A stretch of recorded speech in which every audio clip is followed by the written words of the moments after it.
We're going to have a good podcast today, guys. We're jumping right into it. There is a few news articles that we're going to go over, but we do have a special guest today, his first time here. I'm going to go ahead and let him introduce himself, and we're going to talk a little about where he comes from, what he does, and how he can help out the general public along with the real estate industry, because that is what we're doing. So I'm going to go ahead and let Nate introduce himself, and then we'll work our way towards you, okay? Thank you. So I'm Nathan Malderas. You can find me at Better Call Nate in all my social media outlets. Very good. And I'm Juan Torres. You can find me on Instagram, JJ Towers, and that's JAY Towers. TikTok, JJ Towers with the Z, and on Facebook, Juan Torres. Thanks for having me, by the way, guys. There you go. I'm Victor. You can find me on Instagram at RealTorinoTX. I'm excited for the podcast today. We have some good talking points. I'm pretty fired up, so let's get this bad boy going. Awesome. All right. So we're going to start off with JJ. Let himself kind of introduce what he does and what you do. So JJ, usually whenever we have new guests on here, everybody wants to jump right into, what they do as a profession. But I want to know a little bit about yourself first. So you kind of want to tell us a little bit about yourself and how you made your way to Houston, and then we'll talk about your business. 100%, man. First and foremost, thank you very much, guys, for having me on here. I appreciate the invitation. Vic, Nate, my man, really appreciate you guys. But I essentially, Juan Torres, I first got here to the United States, or at least my parents brought me to the United States back in 1991. We got to a small town called Whittier, California. I grew up, went to high school, in Sierra Vista High School, graduated. Do what everybody was doing, in this case, go to college. Unfortunately, I couldn't because I was illegal, and I found out the hard way. When you graduate, or before you graduate, they give you applications so you can fill them out and go to college. I brought one of those applications back home, and I gave it to my mom so she can fill it out. She filled everything out with the exception of the Social Security. I gave it to the teacher, and the teacher said, "Juan, thank you, but you forgot your Social Security." And she said it out loud in front of everybody. And I came back home. I brought it to my mom. I told Mom, "Se te olvidó mi seguro social." My mom says, "Mijo, no tienes uno." So that was the first time my dreams got crushed, right? Because what do you do after high school? It's time to go to college. And unfortunately, or fortunately, I didn't go to college. And right out of high school, I took 6 months off because you need a break, right? Because it's some pretty intensive 12 years of school, right? Sure. And I didn't do anything. But I had odd jobs here and there. I started to work with my parents in the lunch truck business, or the lonchera business, until I finally got my work permit in 2005-ish, more or less. And I got into the mortgage industry in 2006. In 2012, more or less, my wife and I opened up our own company. In 2023, my wife and I decided, after a small talk in 2019, that it was a good idea that we moved to Houston. We came to Houston in November. The weather was phenomenal. We asked the people that invited us to Houston if the weather was like this all the time. They said yes. We came back in December. The weather was also phenomenal.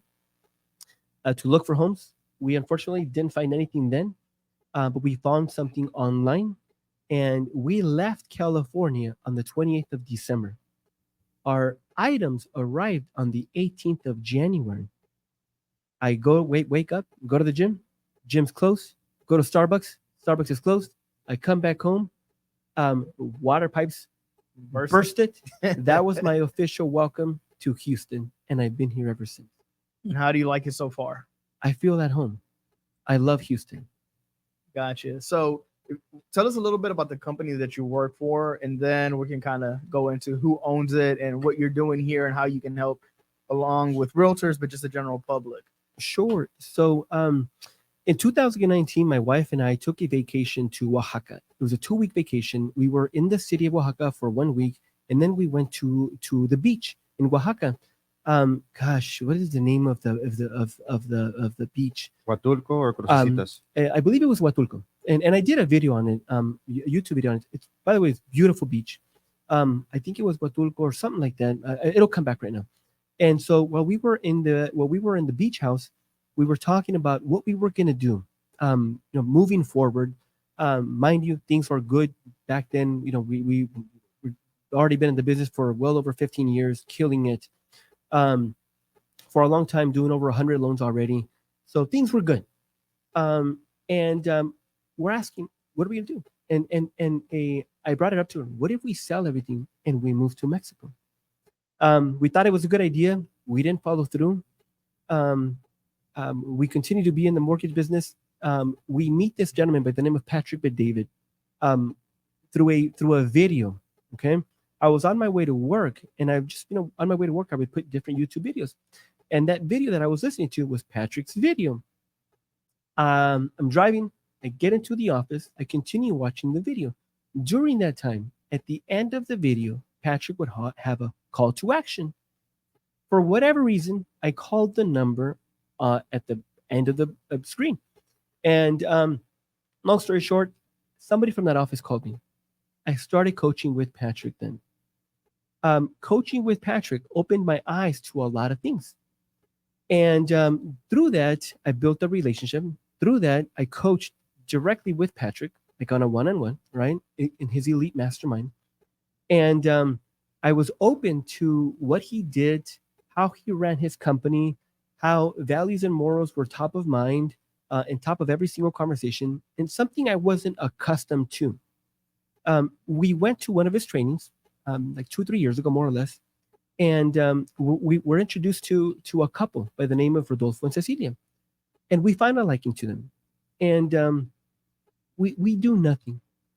We're invited to this event a year or 2 years ago in Las Vegas. They're on stage. They're running the show basically. We find out who they are because, mind you, I had met them through Patrick. And during that time, my wife and I were like, okay, I think it's time that we do something different. After we met them, we said to ourselves, you know what? They can lead us. Like, I can see them being our mentors. They have the life that, based on what I see from the outside, we'd like to have. They're making some money. They're killing it.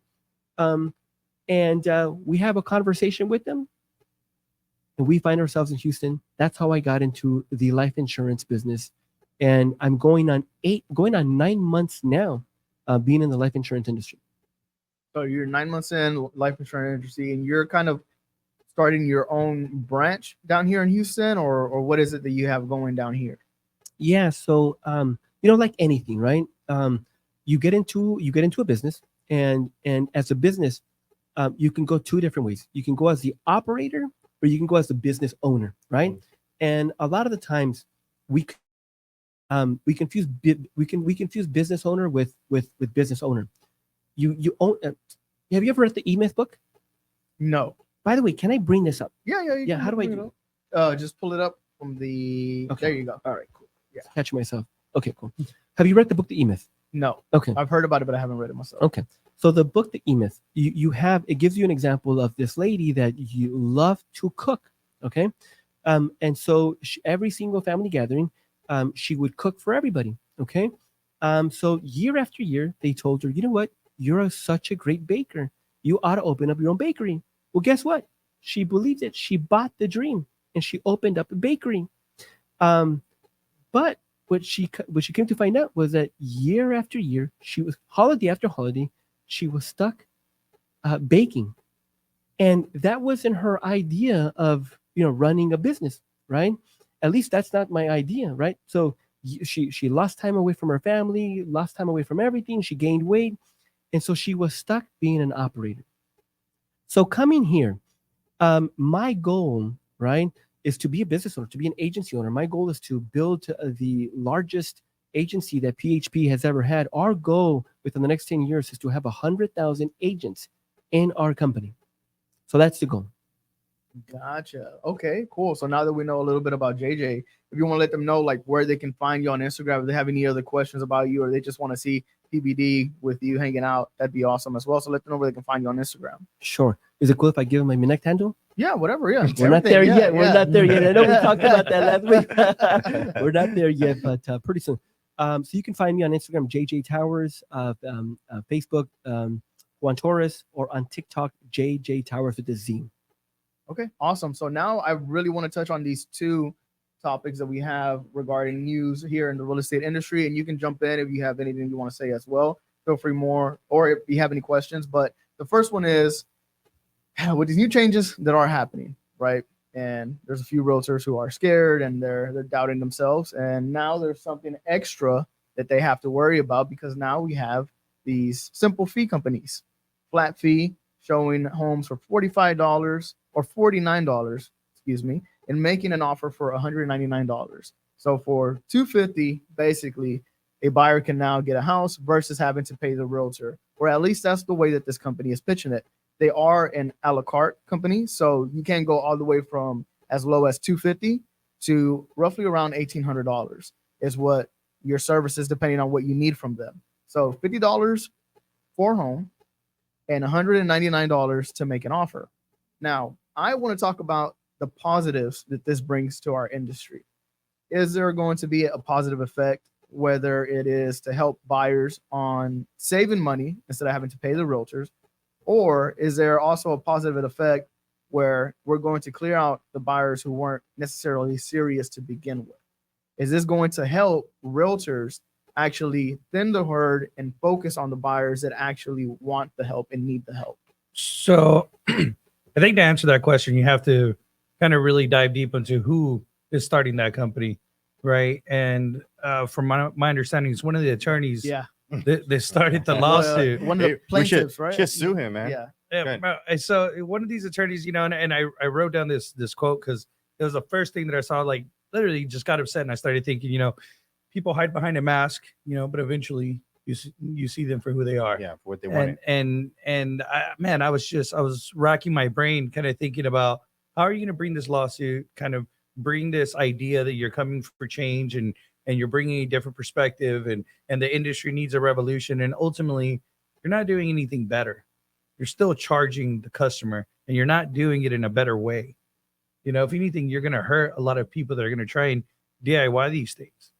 The positive I see in this is that, I mean, let's just be honest. There's realtors out there that are only worth $49. And so the positive that I see is that they're gonna run amok. They're gonna mess things up. They're gonna start catching lawsuits. This guy that thinks he can build a company on a $49 a tour fee is I mean, if we're sitting here 1,000 miles away, essentially looking down on him and pretty much having an aha moment, right? Because we're like, makes sense. Yeah, that's what he wanted, right? I mean, you don't think people are wondering that or know that too? Yeah. So the positive is that they're gonna hurt a lot of people, and it won't be too much longer before they start running into lawsuits for people that didn't get great service. And that was going to be my main question about this, right? Is, of course, that was going to be what we led into next, is the fact that this dude was part of the lawsuit. And once he got what he wanted from the lawsuit, right away, he's going to start up a startup, right? He's going to start something that's going to, quote unquote, change the industry. But this is not even changing the industry. This has always been flat fee brokerages, realtors, services out there. This is nothing different. It's just the way that it's getting pitched. And he's taking advantage that a few people are leaving the industry, or some people are playing guessing games on how they're actually going to function in this new quote unquote market, right? So they're taking advantage of the fact that a lot of realtors aren't going to know what to do. A lot of buyers right now. And the reason why I keep saying in the last 3 or 4 podcasts that I hate when realtors are making short form content about these new changes and pushing it out to the general public, because you are giving them a false notion. Now everybody's like, oh, we don't need a realtor. I saw this short reel the other day, and it was a realtor holding up, oh, well, now you got to sign these before you can see a house. Like, what does that tell the consumer? Right away, the consumer is gonna say, yeah, you know what, Sauce, you're telling me that I gotta sign these. I'm just gonna go view the house without a realtor. Well, you do have to sign it before you. Well, hold on, but you're not pitching it like how is a consumer gonna be like, you're telling me right off the bat I have to do this? I don't even know who you are. Like, you're just throwing this out to the general public. That's what a buyer consultation is for. Yes. Right, to explain it to them. You're not explaining nothing in a freaking 5-second video. Well, that's what I've been having trainings already for 3 weeks, right? And that's what I've been telling everybody. I've been saying, hey, look, it all comes back once again, right? Back to the basics. I'm telling them, have buyer consultation. You're not going to meet somebody and say, hey, you know what, here, sign this, right? Just like you should have never had a relationship with anybody where you just ran around and showed them 20 houses without knowing anything about the person, And so now it's going back to a consultation type agreement where the person's going to come, sit down with you, tell you what he needs. You're going to tell him what you do for him, and then you're going to come to an agreement. So, I mean, it's not anything different than what I used to do when I started in this business, and what needs to be done, or what we need to get back to.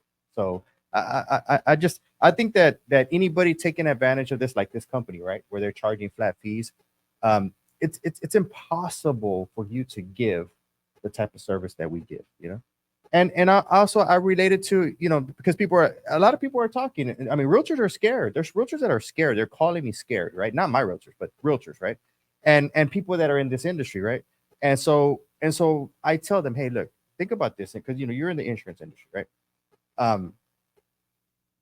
There used to be brick and mortar. There used to be, you know, an insurance company down the street that you went and you sat down, you spoke with the agent, and the agent gave you all your needs, right?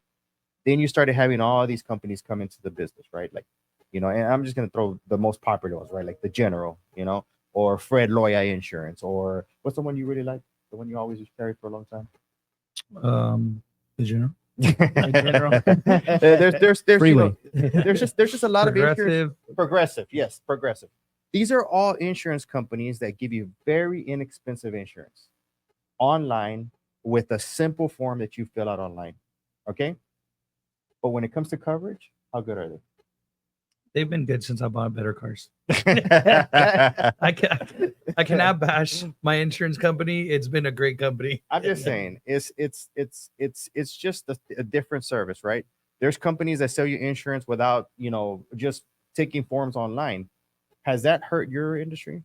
Has that hurt your business?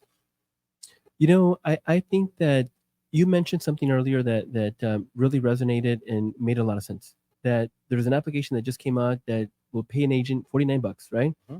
And you said that there is a lot of agents that are worth $49. Mm-hmm. Being in the industry for about 17 years, more or less, you're right. There's a lot of agents doing business that actually shouldn't even be doing business. Yeah. Okay, that's number one. Number two, there's a lot of agents that recently got into the business. You know, it doesn't take a whole lot of knowledge. It doesn't take a whole lot of thick skin. It doesn't take a whole lot of hustle to sell a property when rates are at 1.99, 2.5% interest rates, and when properties are selling an hour into you uploading them into the MLS. It doesn't take a whole lot of skill. It doesn't take just anybody can do that, right? Mm-hmm. But I think what's happening, I think it's great, because this is the time where the professionals will shine. This is the time where the real agents, the agents that bring value to the consumer, are going to kill it, right? And I wonder how the agent that used to talk to their client and used to tell them, hey, I will help you buy this house. You don't have to pay me a commission, because the listing agent is going to pay me. I wonder what the sales pitch is going to be now, right? Right? Because now it's my understanding that changed, right? So I think that a new agent is going to be reborn, and I think that this is the best thing that could have happened to the marketplace. And that's a great into, you know, just to touch on both of those points. We're not an a la carte business, and the way you're trying to treat this, the guy's trying to treat this business to a la carte, $50 here, a fee for a doc prep, and then hey, I'll give you a package. I'll give you a deal. I'll show you 5 houses and negotiate an offer for you. One of the questions on there, how are you going to go about negotiating? How are you going to go about presenting those offers? I mean, if you don't value yourself, no one's going to value you, right? You have to put a number on what you're worth and what you're doing out there, and you have to have the confidence. I think, how many times have we not been to big box stores? They have all the manuals, all the training, they have the uniforms, they have processes, policies, procedures, everything to be successful. How many times you go over there and get bad experience? Yeah. A bad customer experience, bad service, and sometimes you either just leave and go buy. I mean, I know for a fact that I've walked out of stores and just bought from their competitor just because I didn't like the way I was treated there. Plenty of time. You know, so you're gonna fail on those things alone, right? If you're getting treated or you're going the budget route, you get what you pay for. And I think that this is great. It was going to happen sooner or later. There's always been discount realtors, right? But this is like so low, $250, right? And I think it's great, because there was always going to be realtors who are going to discount themselves, and you're not going to be able to get rid of them completely. They're always going to be in the market. There is a place for them in the market, right? But this low, $250, I mean, what are they really doing for you? And what I like to compare it to, for those of you guys who are Office fans, right, to show The Office, there's that one episode where Jim and Dwight go on a sales pitch, and they go inside, and the guy who they're trying to pitch for paper, he's like, nah, man, I'm gonna go with one of the bigger box office because they have, they do it wholesale. They don't have a middleman. They're gonna do it wholesale, get a lot cheaper. And Dwight's like, is it okay if I make this call real quick? And he puts it on speaker, makes a call, and they continue to have a whole conversation for like another 5 minutes, and they don't answer. And then he's like, man, he hangs up. He's like, that's one of the big box offices. And he's like, and then he presses call, and he calls his office, and she picks up like this. And he's like, that's our office. You can get in communication with us like this. And he's like, I don't work. He's like, I work on holidays. I don't take off weekends. I was like, that's me. I don't take, I don't go on holiday breaks. But As he just took a weekend off, but okay. Yeah. I was still working. Yeah, I was still working. Off, yeah. I was still working, but I think that's what it's going to compare it to, right? There's going to be a specific service for certain clientele. Some people are going to take this. But this business model has I don't think this is going to work. This business model has already failed. And if you think about it, I mean, there used to be a for sale by owner, right? And it was for sale by owner.com. It was huge. It got a lot of notoriety at that time because, there was people that didn't want to pay commissions, right? And they weren't providing any service. They were essentially just charging flat fees to put your home on the MLS and flat fees to give you the contracts that you needed to purchase a home. But what happens is that, like I said, you can't fast track this. It's not a, there's no way that you can sell real estate like you sell, I mean, what can you compare this to? I mean, there's just, our business, you can't put a price on what we do. Some of the intangibles that we do here, the amount of money that you're saving, you're ultimately going to end up losing, right? Everybody feels that you could do a deal. I mean, just the amount, everyone, there's a running joke online on Facebook Marketplace, right? The amount of messages you get when you post something for sale. Hey, is it available? Hey, are you there? Hey, can I come around 3? Hey, can I do this? Literally just last night, I went to go visit a friend and he was like, oh, I'm going to sell a couch. The guy's going to be here in 30 minutes. Hang out with me for a bit. I was like, okay. Guy never showed up. Guy calls him. Hey, hold on. I'll be there. Hey, hold on. I'll be there. I was like, bro, I got to go. It's like 11 o'clock at night. What are you doing? And imagine that time wasting. If you're so undecisive about something that as inexpensive as a couch, imagine how your customer is going to feel, how you're going to feel making this big purchase with no true representation, nobody to build that value to make you feel comfortable about where you're buying, the quality of home that you're buying, quality of construction. How many homes do we not walk? I mean, I have tips and tricks that I do in the houses to make sure that plumbing's okay and things look good. And obviously I'm not an inspector and obviously I can't guarantee anything, but I'm like, hey, these are things that we do to make sure that the house is working. And not even go ahead. No, what really upsets me is that you're getting like Instagram videos, right? And it's always a bunch of realtors talking about, I'm not a salesperson, I'm a consultant. I'm not a salesperson, I consult, I help, I whatever, right? And it's like, okay, so how are you going to sell their home if you're not a salesperson? How are you going to highlight the home if you're not a salesperson, right? And so it's like, no, you have to be a salesperson. You have to sell them the dream, the vision. You have to sell them the process, and it makes me laugh, because you think about this, right? Builders, right? They hire realtors to list their properties and put it on the market, right? In addition, they hire salespeople that work directly for them. Why? Why do they do that? Because there's too many realtors running around here talking about they're not salespeople. There's too many realtors out here running around that won't learn their product.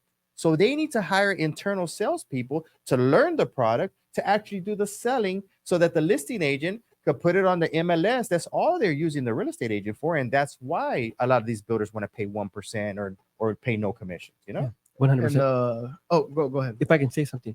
So, pretty good drink, by the way. Where did you buy it? I'm pretty sure it's HEB. HEB. Yeah. How much was each drink, more or less? Like $1.50. $1.50. I go to Disneyland. It's probably $10. Okay. Well, I go to Las Vegas. $15. All right. Same thing with the real estate agent, right? For $250, right? $250 flat fee, right? Unless you've bought and unless you've sold a house, do you really not understand the value a professional real estate agent can bring you.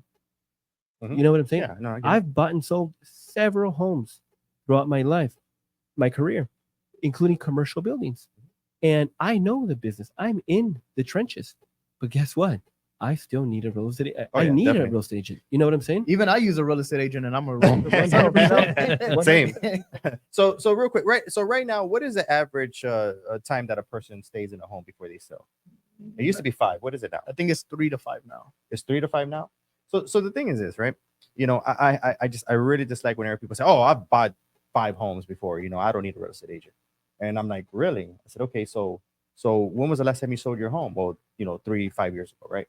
Do you know how much has changed since then? Do you know where we're at now? Do you know what your house is valued? I've literally had people come in and say, "Hey, you know what? I want to sell my home, and I know it's worth 140. Hey, you know what? No, it's worth 175. How? No, this. I looked at my HCAT. I'm like, guy, stop looking at HCAT. Stop going on the internet trying to figure out what your house is worth. Stop playing with those games. Hire a professional. Hire a realtor. It's that easy. It's that easy. And don't worry about what I make. Let me work that out. 100%. You get your service. And what I think it's another really, really good comparison about this is that the market itself always is going to correct, right? So whether we were going to have this or not, this needed to happen. And what I like to tell realtors is like, look, this is just going to highlight how much more of a professional you are versus these simple services, right? I mean, just pay attention to not just what you do as a realtor to get the home either sold or get a home under contract for your buyer. Look at the other people that you have in connection with yourself, your lenders, also your title companies. I mean, right, we have our own land and ranch realtor, and we make sure, and she makes sure that she has specific title companies for the type of properties she's dealing with, because not every title company can deal with a land and ranch deal. There's certain things that you're going to run into that if they only deal with homes inside of the inner loop, they're not going to know what the heck to do. Something all the way out there in Liberty that there's 4 or 5 different people on the deed and they don't know how to transfer it or where the water well should be, they're not going to know how to handle that. So this just really is going to highlight what a professional is versus somebody who's just being a looky-loo and they're like, you know what, I'll pay $45 for somebody to show me a house versus having to sign paperwork. And I think, I read that Warren Buffett says, price is what you pay and value is what you get. And that really kind of resonated with me there because I don't feel that I felt like we were getting underpaid for a long time. I felt for some of the things that we were doing for our clients, the value that I was bringing and all the things that we're doing, I felt like, man, I really feel like I did a lot. And we talk about it over and over and over about how sometimes these deals just drained us from so much and it didn't really fulfill us financially. And, whatever the time that we wasted, just kind of wasted a lot of our energy and efforts. And when you have that consideration about value, you start to think about value in business in general, right? There's a lot of different type of attorneys, right? There's traffic attorneys. They'll do your traffic ticket for $150, right? I'm assuming they have the same attorney license as the ones that are charging you $30,000 for criminal cases, right? Wherever you go and wherever your path takes you, that's the kind of value you're going to get. And I'm not willing to be the traffic attorney. Shout out to my boy Paul Kubash, man. He actually fought the good fight with the tollways. Remember? With the traffic cameras. Yeah, remember? And he got a W for the city. He won. He won for all of us. Here's a question that I have for you guys as a broker and as a manager in the business. Do you see this becoming a problem for buyers who do sign up for this service? They go see a house and this service company can't negotiate it for them, and they're like, you know what, I'm gonna go and hire a realtor to go show it for me. Do you think the service is gonna lock them in for who knows how long? Because most buyers are just gonna look at it like the Apple agreement for the updates and just sign. They're like, yeah, $45, I'll just sign, go ahead. So, and who knows what they're gonna put in those contracts. So I already tell you what way they're gonna go. So they're gonna just do their flat fee and their flat contract fees, right? If people want negotiations and want harder things, you know what they're gonna do? They're gonna refer it out, or they're gonna sell the lead. Damn. I mean, that's what they're gonna do. That's what everybody does. You know, Nate, if you take a look at I got into the business in 2006, and there's been ups and downs ever since. All right, majority has been an upward trend ever since 2006, right? Or after the mortgage meltdown in 2008.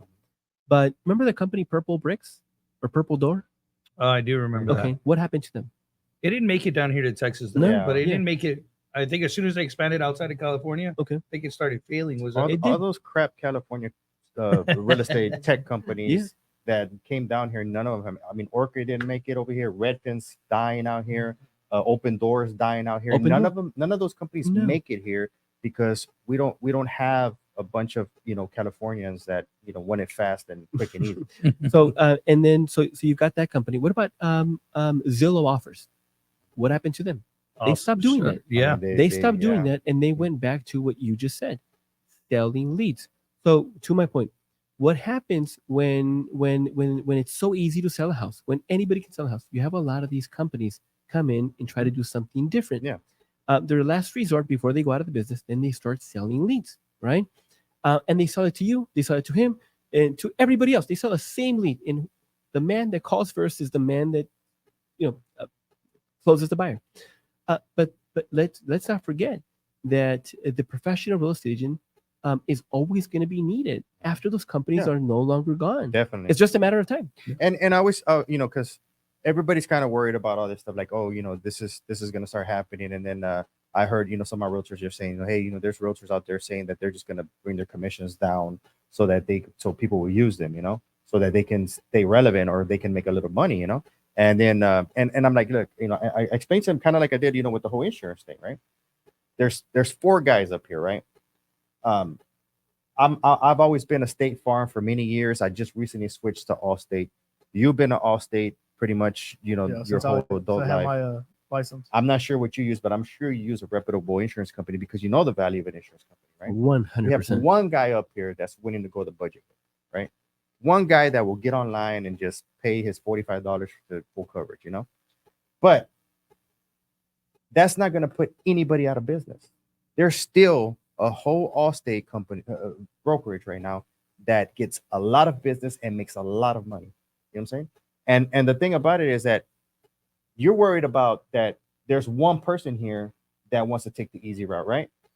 I mean, what's the odds that you even get that person? What's the odds you'll get me? What's the odds you'll get any of them? Don't worry about it.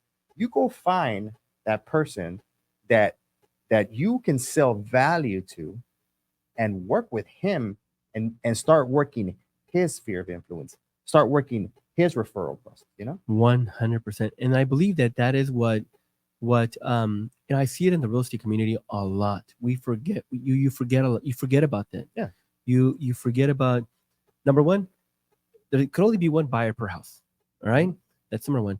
And then number two, a lot of the times agents believe that the relationship ends the day you hand them the keys. Mhm. I believe the contrary. I believe that the relationship and the trust starts the day you give them the keys. Mhm. The Yeah. day you give them the keys is the day that you showed you know what you're doing. You took them to the finish line. Now you've earned the right to ask for 25 referrals. Now you've earned the right. But you know where that mentality comes from? It comes from a book, and I'm not gonna name that book. I'm a big time book gatekeeper. I read books that are very beneficial, and I gatekeep them, and then I refer books that I think will help some people, and then there's some books that I will refer you just because I want you to sabotage yourself, right? and so the thing is this: there's a book that I read, and it said that the day you meet your client starts the countdown until you lose that client. And that's the mentality that everybody has, and that's not the way it should be. Meaning you got to be on your toes. Meaning you got to pick up his phone call every time he calls you. Meaning you've got to provide. So you're one of those. No, I mean, what so what does that mean? Yeah, I don't Break it believe down. in that. I don't Okay. believe in that. I mean, essentially, it's a churn and burn method, right? Okay. And I don't believe that. I believe that whenever you meet your client, you're supposed to forge a relationship, sell your value, show them what you have, and you'll have that person for life. And that person will stick with you in your wins and your L's, because I mean, when I was younger, I had a few L's, and I took it with them. But this is the one thing that I always did. I'm never going to make money while you're in the dirt. Wow, love it. If you fail, I failed, and we're gonna fail together. We're gonna get back up, and we're gonna try to. And I'm gonna try to get you out of that rut. And as long as you keep that attitude and you keep that type of a relationship, you'll have clients for years. I have clients that come to 18 years. I mean, literally, he came and said, "You have to have an 18-year-old daughter right now because when I met you, your wife was pregnant. And I said, yeah, she just turned 18 last Sunday. Wow. I mean, that's a relationship. Right. That's a client. That's Sure. that's for life. You know, I mean, that was on like 10 houses, you know, in 18 years. I mean, this is a relationship that you build. Yeah, it's a relationship business. I truly believe that. Yeah, and I think this next article goes hand in hand with what's happening with the $49 flat fee. Every time there's a new business model that pops up, I think we're going to continue to see this, right? There's going to be an adjustment by the MLSs or even, NAR, the National Association. But this is from a local MLS. It's the BrightMLS is starting to restrict access to their information to certain vendors. Now, they haven't done it to every single vendor, but I'm guessing they're probably playing a few steps ahead for these startups that are going to happen, because how are they going to get the information about the listings? They have to go through the MLS like what Zillow used to do, right?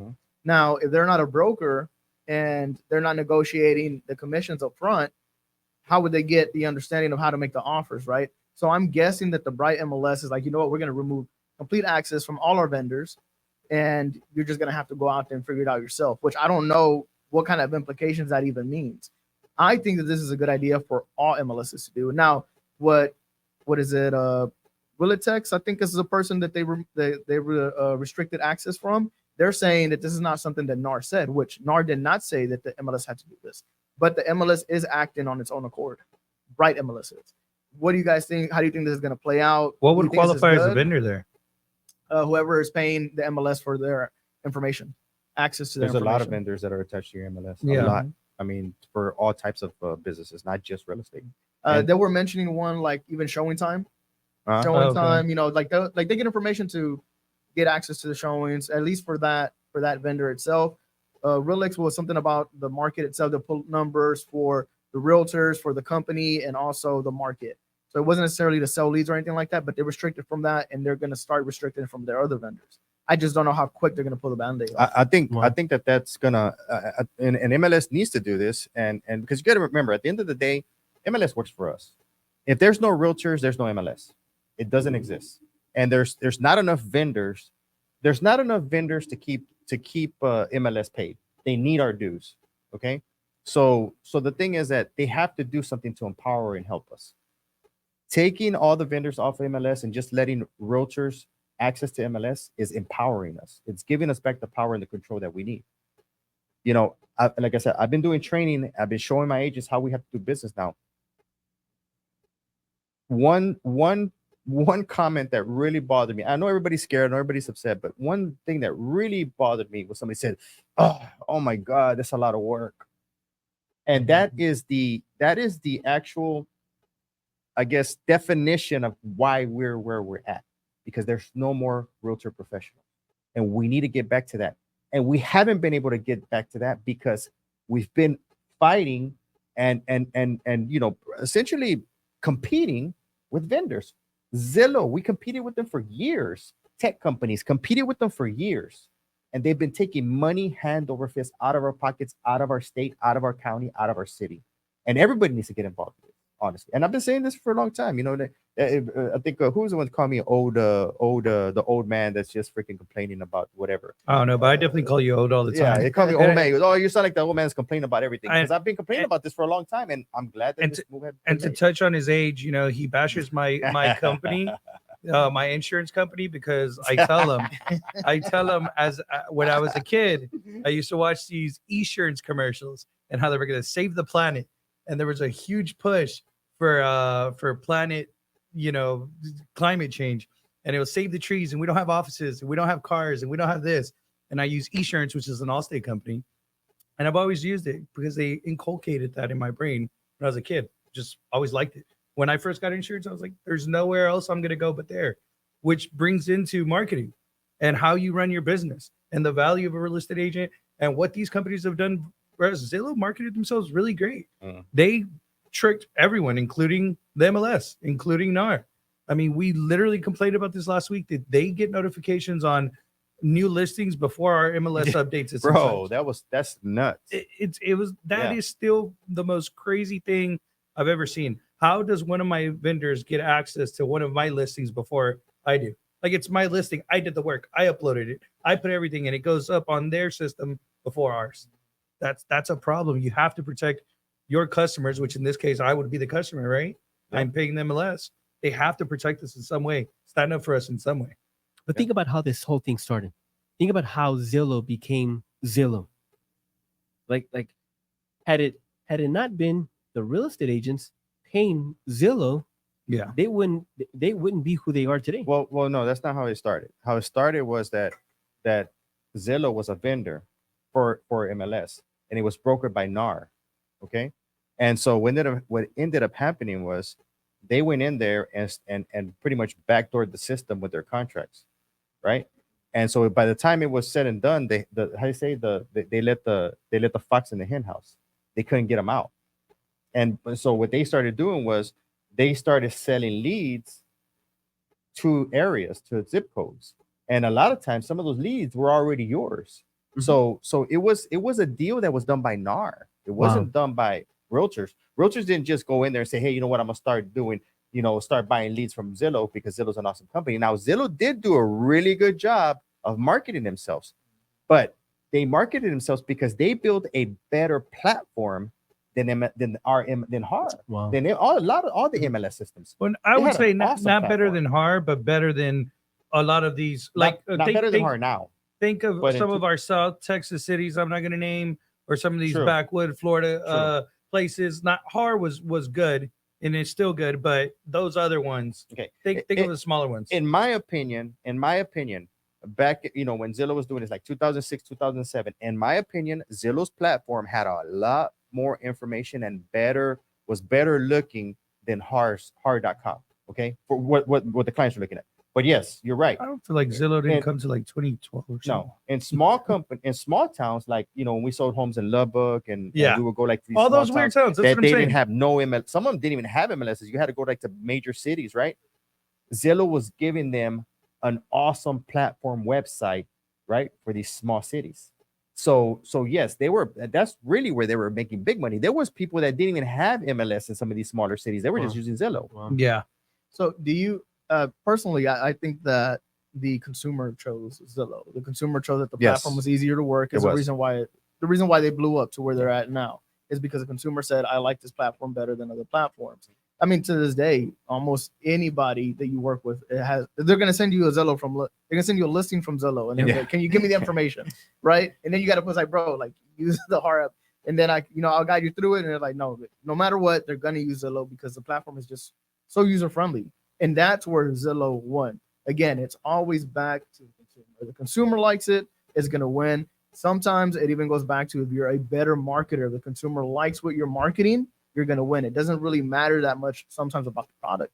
If you're the better marketer wins 9 times out of 10. That's just the way it is. You can have the best product in the world, but if people aren't using it, what does it matter? Yeah. And I think that's where Zillow wins. And my question is regarding this, how can we pressure our MLS to kick these vendors out? As soon as I was reading this, I was getting, talking about, so we need to fight for a change. We need to do I what's right. was reading both of these Fight for articles. what's right. And You're I gonna was be like the bro, I was Sopranos like, and go I'm- protest with signs. I'm so angry. I mean, you don't have to do that. It's You just- just have to go to, they have meetings, right? They have elections. They have everything. I mean, these people that are sitting there, they're voting. There's 2 people that have been sitting on the freaking board for many years that I wish they would not be on the board. I've literally, there's one that won't even talk to me, okay? Because I keep calling him out on his BS. It's turned into it's political. He's just sitting there just to reap the benefits for his company. That's all. Doesn't do anything else. And for some reason, everybody likes him and everybody votes him back in because why? Just like why they vote in mayors and presidents. They're obviously kicking back the right brokerages or whatever they're doing. I don't know. The thing is that you do have a chance, though. I mean, like literally, Vic, you want to protest? You have a platform here to talk about it. Go to the meetings, vote. Yeah. Get voted in. For sure. But not just for us, in general, just for your regular day-to-day realtor, because this does affect all of us, whether No, they're in our do it for broker, whether it's our brokerage or not. This affects every single realtor. That's right? true.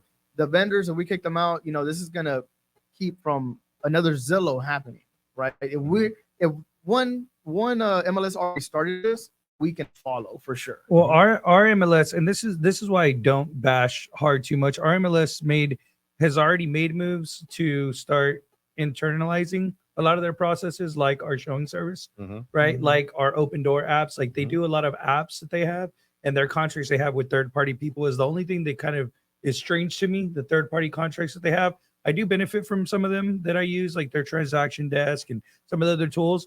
But I was really impressed at the moment the showing time started collecting our data for how much production we were doing. They immediately shut them down and then came up with this free service for all of us, Mhm. to use. And I Yeah. think within 2-3 weeks, it like took over. Show all of Smart is Houston. awesome. I really like Show Smart. Yeah, and it did a really great. But a lot of the cold calling companies that sell you cold call leads, they get information from their website. So as soon as something gets, as soon as a home gets terminated or expired, they get those leads and they'll sell them to you. Yeah, So that's another third party vendor that the vendors that use it. There's a lot of them, So I think that what they're doing, or if they're going to do that, or they're doing that's a step in the right place. And like you said, we want that to happen locally. Then we need a leader to step up. yeah. 100%. It's time. No, not me, because people don't. You already- People you don't already, react well to me. People don't react well to me. For in the words of what is it, PBD? You already chose your enemy out there, man. Go take them out. Ooh, My wow. enemy is Keller Williams. I want them to stop fronting and stop lying and just and do business the way they're supposed to without gassing up their freaking realtors and ripping them off. I also enjoy good gaslighting. Yeah, and so going back, actually going back to the first article here, right, about 49. I totally forgot to touch on this point, but it's something that I always refuse to agree with, and I always say no. It's the consumer's fault. It's the consumer's fault. It's the consumer's fault for choosing to be cheap, right? But now this $49 and a $200 fee on top to make an offer is just too good, and it's going to get the Hispanic population. Oh my god. And that's my concern. Like this is the first time I say, like, I do think it's going to be super predatory towards the Hispanic population if they haven't already started marketing. Well, to it. well, if y'all haven't No. heard, Lionsgate Realty doesn't charge any commission percentages anymore. Nope. We charge a flat fee as well, Flat fee brokerage. and I will take them out all day. But Yeah. but I'm gonna be honest with you, man. Well, it- let's it- hold on. I think we need to solidify the fact that we're not doing a flat fee to 250. Like, no, that's not what we're doing. You get Not phone what calls, we're doing. you get phone Yeah. calls all day. Hey, man, you do Not flat what fees? we're Yeah, doing. man. Flat fee, Yeah, 20 that's grand. it. Hey, so the thing is this, man. What you just said right now. My Hispanic community, right? They're gonna want to jump on it because of the fees, right? But our people are very skeptical. If it's too good to be true, they ain't gonna mess with it. Yeah. I don't know, And bro. honestly, I man, don't know. Keller Williams is spending so much money right now targeting the Hispanic market, that they got the whole Hispanic market right now on lock. I'm waiting Wow. for that lawsuit. Okay, Wow. but why is that bad if the Hispanic market is growing? It's one of the fastest growing markets, especially here in the Houston area, and in general, the Hispanic community is growing.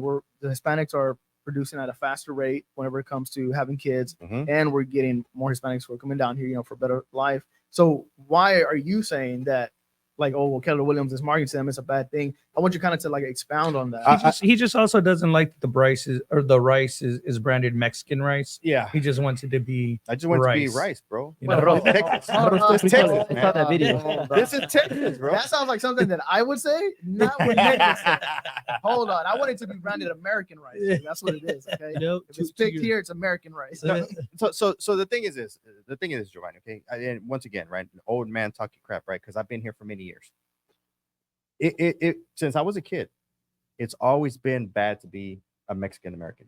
Oh, he's a Mexican. Oh, he speaks Spanish. Oh, it's all. I've always been treated badly, treated differently, right? You love this part, right? And 'Cause he's you're like, light skinned with colored yeah, eyes. I don't believe Oh, it. get out of here, dog. Get out of here. Colored Get out of here. eyes, No, white, get out of here. pasty skin. I don't even make no. This I mean, dude turns red in the sun. Like, Bro. holy. all right. No, I You don't- didn't have these I do problems. not That's why he turn- I stopped do not working turn in the red in summer. refineries Listen, because he listen. couldn't take the heat. No, Yeah, listen. he listen. did. Dang. That's true. Sunburned. That's He true. didn't That's true. sunburn. So the thing is this. All these years, right? Been treating bad, and I've told this story, a lot of All my times. life. I've told this story a lot of times that when I got my real estate license, I went to a few big brokers because I thought that's what you're supposed to do, right? That you're supposed to go to these big brokerages, these franchises, and they wouldn't hire me.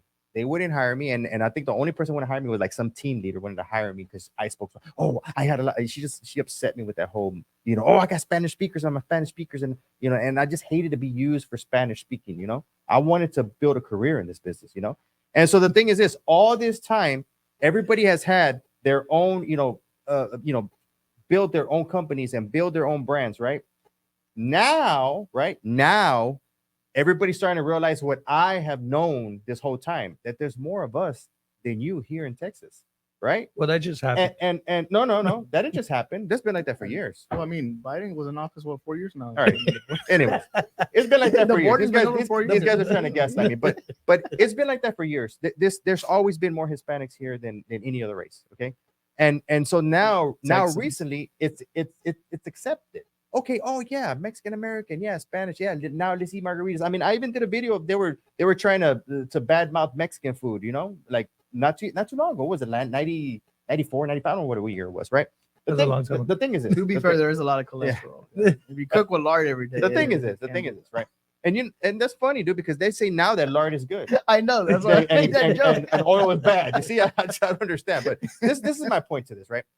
All these years I've been saying, hey, you know what? Like, there's more of us. Why don't we stand up? Why don't we do this? Why don't we do that, right? And so now it's cool to be Mexican. It's cool to be Spanish. It's cool to be in these things. Now that everybody's realizing that we're the majority here, right? And now when that changes, now all these companies, right?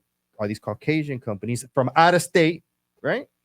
Now they're all recruiting the very people that I've been supporting and serving all these years and gassing them up and turning them into, pretty much working for their companies, instead of everybody sticking together like we're supposed to, and like what would say, the worst enemy of an Hispanic person is another Hispanic person, Unfortunately, man. Yeah. But going back to what you were saying, that the Hispanic market is where I think at this point we're the biggest. We're not a minority anymore. Mm-mm. We are it. Yeah. We've got so much spending power. We've got so much power.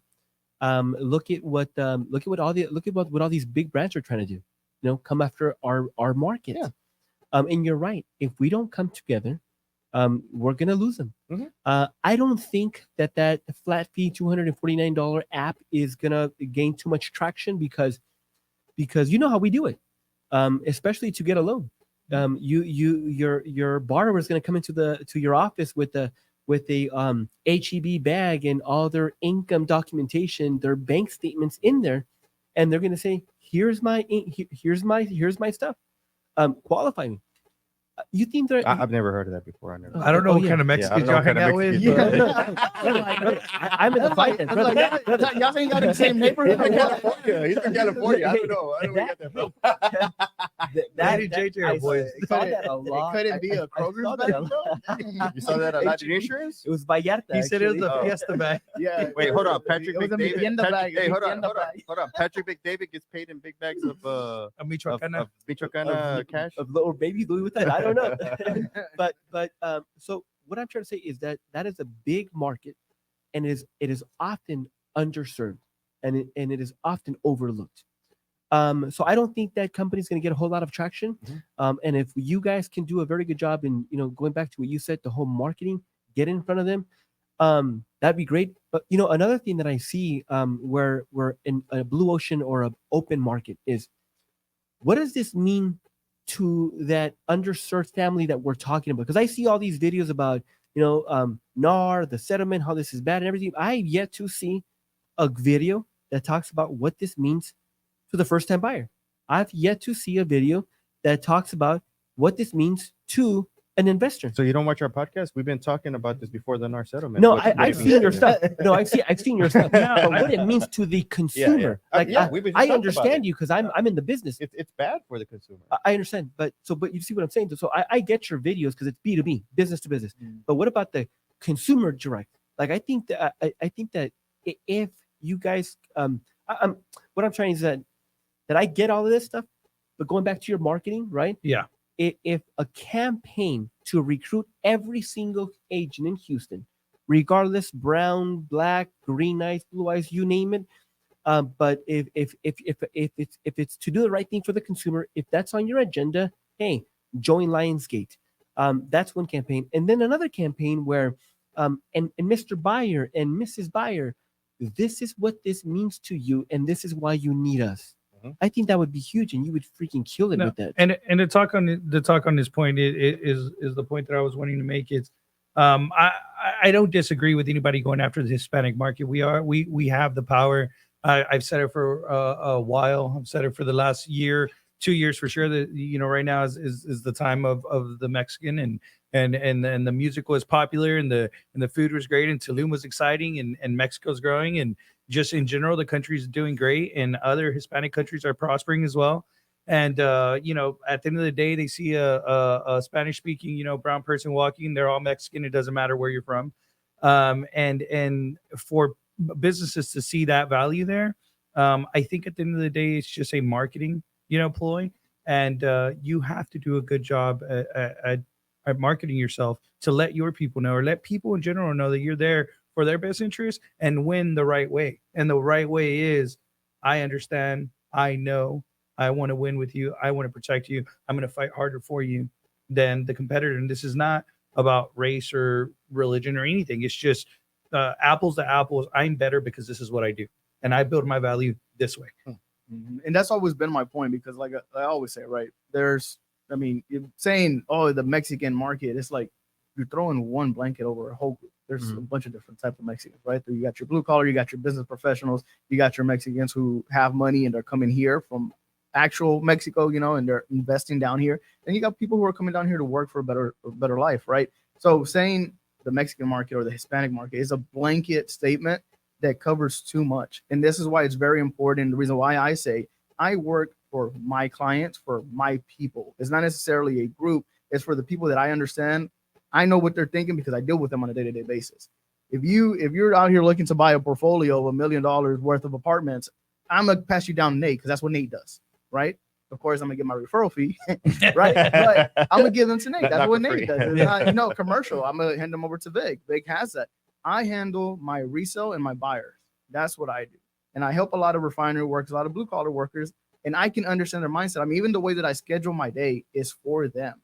I usually go and show houses after 6, and I make sure that my weekends are open because that's when they're open. So this goes back to finding a broker is going to help you understand your clientele and help you with your clientele, not just blanketing a general race or ethnicity. That doesn't matter, because there's going to be a bunch of different segments within that race and ethnicity. I want to win because I'm better. I don't want to win because you gave me a cop out. Exactly. Yeah. Going back to what you just said right there, that's a huge marketing campaign right there.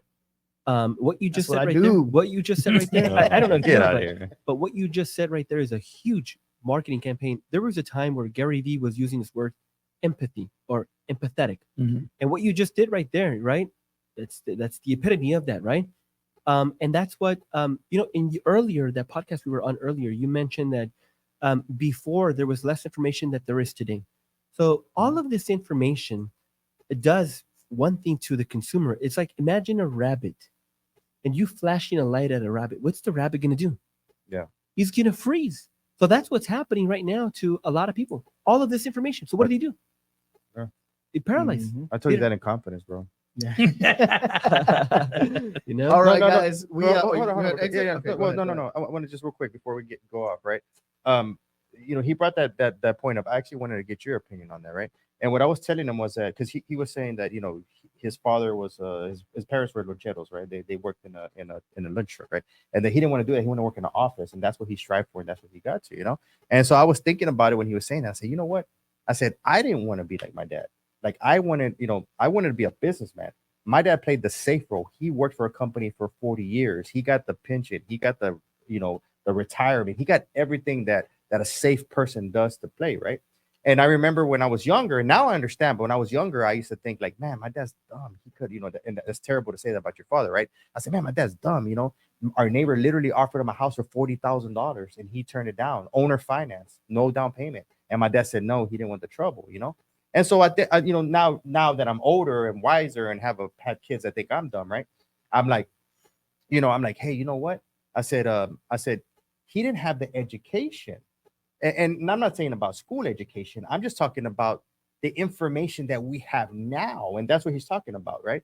And so right now, you have information on YouTube, you have information on Instagram, on social media outlets. You have all this information that can tell you how to buy a house, sell a house, be a realtor, be a insurance agent, be whatever you want to be, right?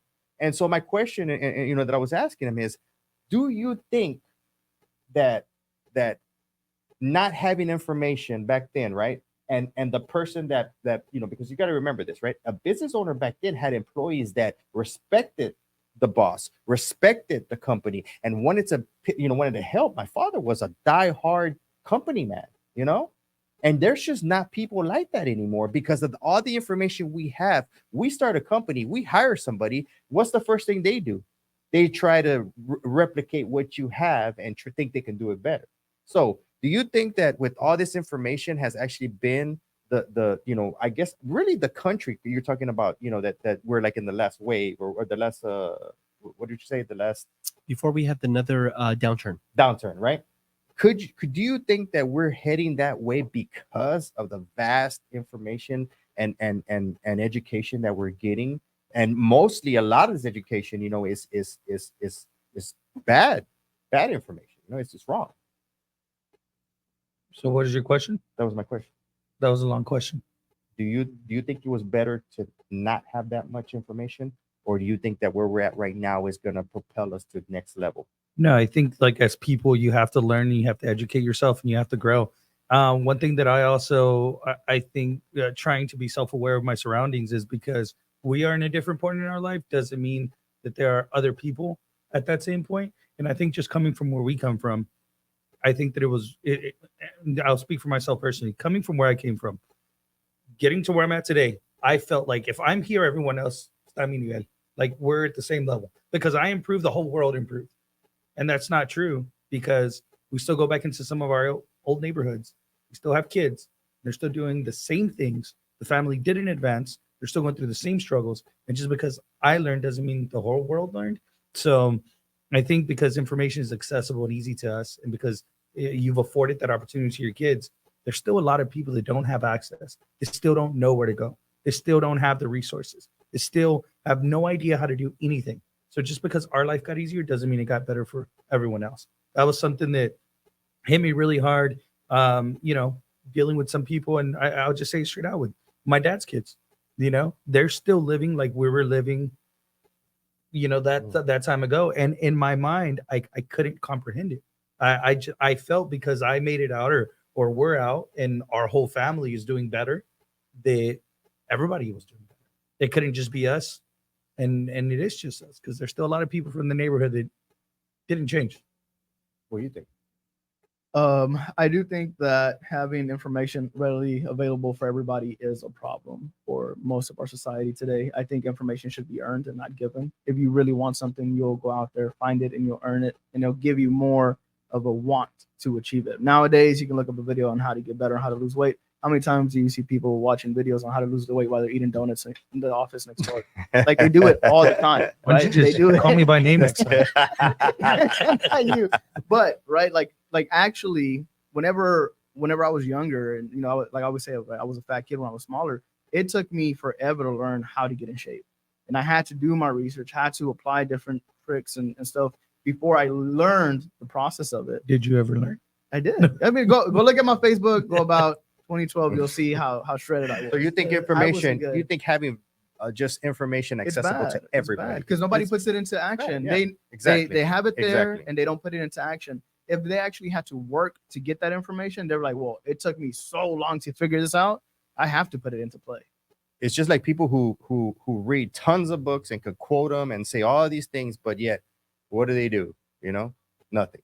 Run a podcast. So to your point, Nate, I had to do something with the information. to your point, a lot of the times also, so there's a lot of information and there's an influx of information, right? And so we're good at intaking all that information, but I believe that what we forget, or what we don't learn is how to ask the proper questions. That's key. You know, you can Google whatever you want today. You can chat GPT whatever you want today. You have a question in mind. and you type in a question, and it'll give you the answer. That may not be the answer that you're looking, but that's because you may not be asking the right question. Earlier, I was talking to Flora, right? And we're talking about a Mexican drink. And so I didn't know what I was looking for. Therefore, I wasn't asking the right information. Google was giving me the answer, but I wasn't asking the right question, right? So, for example, you have someone that wants to buy a house today. They ask you, hey, what are homes going for today? What kind of a question is that? And you answer the question. You say, well, no. Homes are 300,000. Great. And they want to buy a house in the Woodlands. And you take them and you show them that the cheapest house over there is $1 million. And they say, Victor, I asked you last week what the prices for a home were. You said they were 300, but you're showing me nothing less than $1 million. Well, sir, you weren't specific. You see where I'm going with that? Yeah. So that's another thing that we can learn, and we can coach our clients as well. Another common question is, what are rates going for right now? What do you answer? Oh, What's your credit look like? no, that's a good question, right? But what do you answer by knee-jerk reaction? Oh, they're 5.5. Yeah. And then you run their credit, and then they have a 600, and you can still get a loan, right? And then they have no income documentation, and you take them to a loan officer, and they end up getting a non-QM loan at 7%. Well, Victor, but you told me I was going to get a 5.5. Yeah, but You see what I'm saying? Are you sure you're not a Keller Williams realtor? Not a Keller Williams. Oh, He's not a real Keller Williams realtor, Say- but I read the book. Yeah, we teach our agents. Going back to reading books. I like, read what? the I read the book. Stop Speaking of reading books, books, man. I read the book, The One Thing, by your favorite guy, Who? Gary Oh, Keller. who? Gary Keller. Oh no, I don't read it. I read one of his books. It's trash. I don't want to read it yet. We teach our agents here to focus on the discovery and the temperature of the sale. So we don't ask the question or answer questions until we feel that we have enough discovery Yeah, definitely. on the question. So you're doing a little role play and you're asking me, hey, what are interest rates today? Great. Well, what's your income look like? Hey, where is your job? Hey, where's this? And there's questions that we ask, and we focus on discovery before we deliver an answer, because we want to prevent those things. When somebody's asking, hey, 100%. what's the average? Great. Where are you looking? And one of the biggest things that I was taught was I always have to put the ball back on their court. You always got to ask them the question, right? You always got to push it back on them, because ultimately they're your customers. You got to better understand them. You got to work on discovery. And then beyond that, temperature of the sale, you got to know when to strike and when to ask that right question and take them to the right moment. So you have to, all that's part of the sales process. That's what we teach. That's what we operate. So I hope you don't have those problems with my agents. I'd be really disappointed. No. I was just making a point to the question you asked earlier. Yeah. Now we're gonna go ahead and exit out, guys. Let's Our go. media team is ready to kick us out. We're Oh. about 20 minutes over, but that's good. Had a great conversation. This is HBR, Houston Business and Real Estate. We are live every single Wednesday at 7 p.m. If you are a local business or somebody within the real estate industry, you want to come join us, be part of the conversation, feel free to reach out to us. You can find us on Instagram as Lionsgate Realty. You can find me as Giovanni_Frank. I'm also the host of the Living East of Houston channel on YouTube. I'll be forgetting my own stuff. I got a headache. But I'm going to go ahead and let you guys exit out, starting with Nate. And then again, remind everybody else where they can find you, okay? So I'm Nate Valderas. I'm the acting broker for Lionsgate Realty. And, I'm going to give you this word of advice, to finish up. Don't go out there reading every single book that somebody refers to you, okay? If you're a waiter and you're bringing me my food, I really don't care if you read The Art of War, because it's not going to help you serve me my food. I think that if you feel like that's the type of lifestyle you want to have or you want to be in, you should write that name of that book down somewhere. And then whenever you get to that point and it's time for you to start learning those principles, then you could read it. But before that, you might want to start with something smaller, maybe a brochure to some college, right? Or some kind of a trade school. What about an audiobook? Same. So where do I find you? What course are you selling? Where can I sign up? My name is Victorino Cortez with Lionsgate Realty. You can find me at Realtorino TX. Guys, thanks for having me. Thanks for having me. Really appreciate it. Great time. Juan Torres here. You can find me at JJ Towers And I cannot wait to partner with every single one of the agents here at Lionsgate and start protecting everybody's assets. The future looks bright, guys. Emphasis on first part of that word. Yeah. All right, guys. Until next time.